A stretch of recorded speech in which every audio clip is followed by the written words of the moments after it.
مجزرة جديدة بإيد السفاح بشار النهاردة.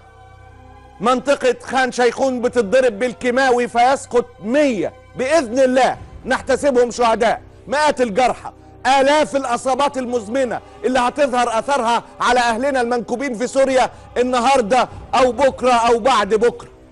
إسرائيل بتنتفض، أيوة.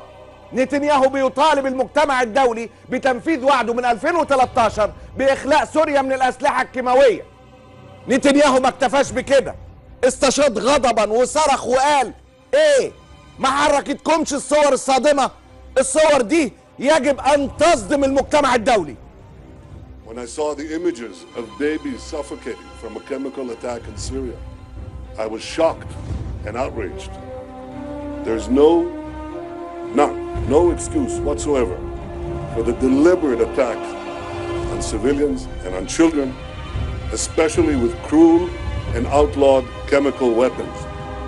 I call on the international community to fulfill its obligation from 2013 to fully and finally remove these horrible weapons from Syria. حنا صعب على الكافر. ردود الافعال الاسرائيليه الغاضبه لم تتوقف حقيقه يعني. اللواء عموس يدلين رئيس معهد الامن القومي الاسرائيلي قال لك آن الاوان كي يدفع الاسد ثمن جرائم حربه.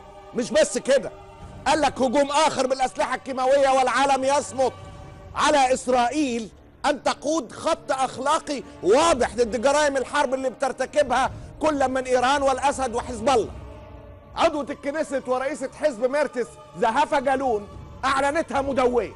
يجب على الحكومة الاسرائيلية ان تدعو المجتمع الدولي الى التحرك لوقف الهجمات، ويجب ان يعلم انه بصمته عن تلك الفعلة الشنعاء ده كده شيك على بياض للاسد عشان يواصل استخدام السلاح الكيماوي.